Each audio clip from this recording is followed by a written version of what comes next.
नमस्कार मेरे प्यारे बच्चों, हम यहाँ पर क्लास 9th गणित मंजरी का चैप्टर नंबर 4 एक्सरसाइज सेट 4.5 देख रहे हैं। और यहाँ पर हमने पहला वाला क्वेश्चन सॉल्व कर लिया था और उसमें हमने फैक्टर की हेल्प से रेशनल नंबर को, रेशनल फंक्शन को, रेशनल एक्सप्रेशन को सिंप्लीफाई किया था। वही हमारा क्वेश्चन है। क्वेश्चन में लिखा है simplify the following rational expression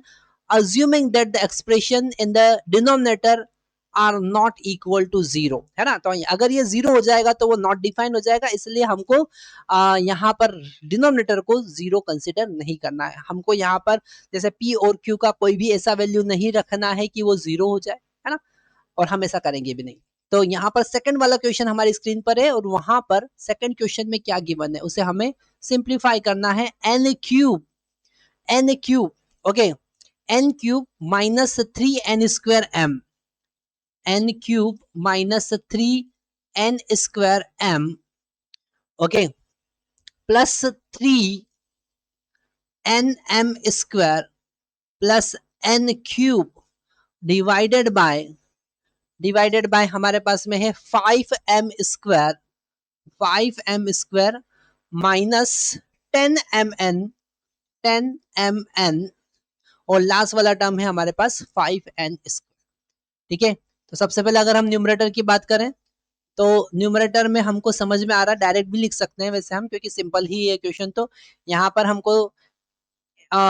starting में शायद n था और लास्ट में m था, -m² ओके। तो यहाँ पर हमें n माइनस m का आइडेंटिटी दिख रहा है ना। यहाँ पर हमको किसका आइडेंटिटी दिख रहा है, क्योंकि हमको पता है a³ minus 3a² b plus 3ab² plus b minus b³ is equal to a minus b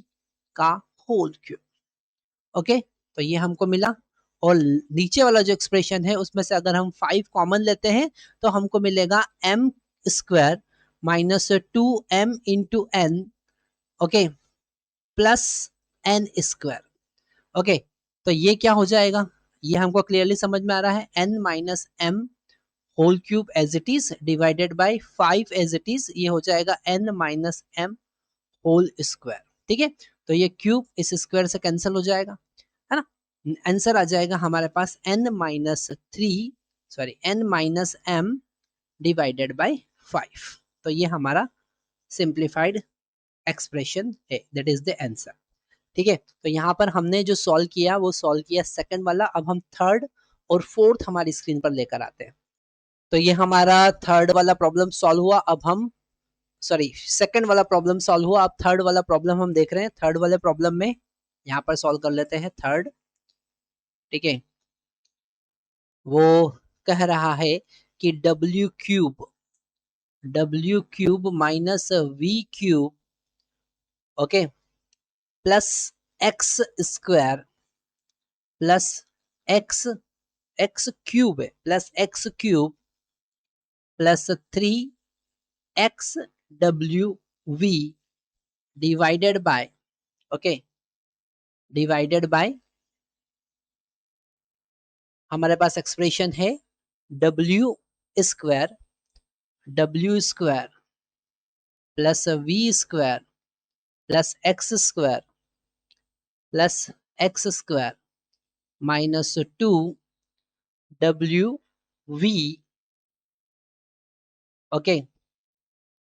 minus 2vx plus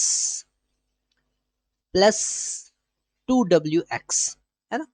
2wx। तो ये हमारा एक्सप्रेशन है। अब यहाँ पर अगर आप लास्ट का वीडियो देखेंगे तो हमको पता है x³ plus y³ plus z³ minus 3xyz को हम कैसे एक्सपांड कर सकते हैं। यहाँ पर हमको जो आइडेंटिटी यूज करना है वो यूज करना है x³ plus y³ plus z³ minus 3xyz is equal to x plus y plus z in the bracket x square plus y square plus z square plus xy okay plus yz plus zx। ये identity हमको use करना है। ठीक है, तो यहाँ पर अगर हम अगर हम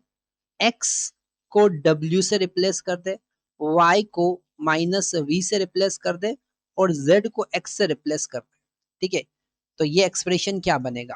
है ना, जब रिप्लेस कर देंगे तो क्या बनेगा, ये बनेगा w cube minus v cube plus x cube -3,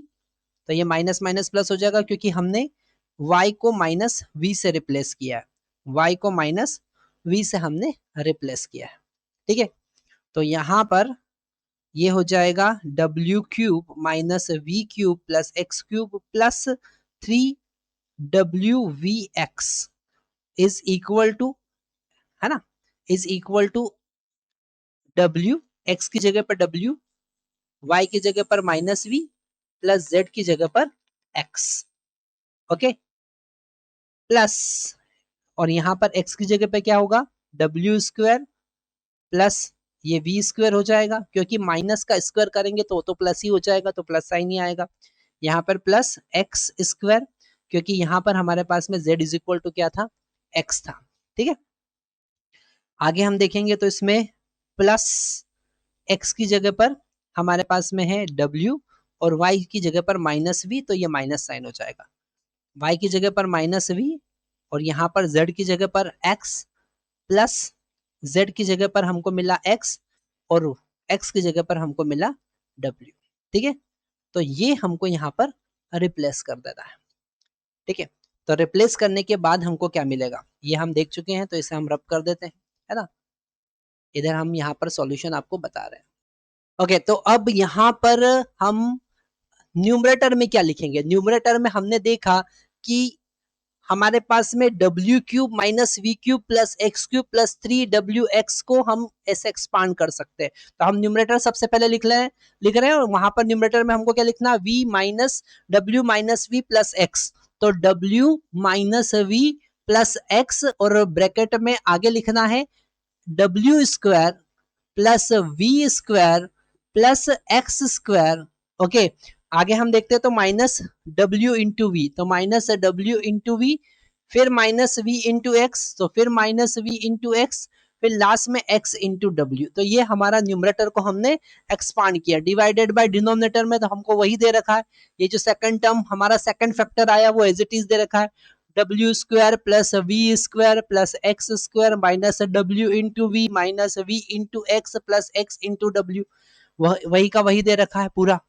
ठीक है, ये एक्सप्रेशन देने से ही हमको समझ में आ जाता है कि हमको इसको कैसे एक्सपांड करना है, इसलिए आइडेंटिटी याद रखना बहुत ज्यादा जरूरी है, कभी इस टाइप का क्वेश्चन एग्जाम में आता है तो बिगर आइडेंटिटी के आप इसको सॉल्व नहीं कर पाएंगे, इसलिए आपको वो आइडेंटिटी, जो आइडेंटिटी हमने यहाँ पर लिखवाई है ये याद रखना बहुत ज्यादा जरूरी है, तो यहाँ पर ये पूरा कैंसिल हो जाएगा और हमारे पास में आंसर मिलेगा w minus v plus x, ये हमारा आंसर होगा,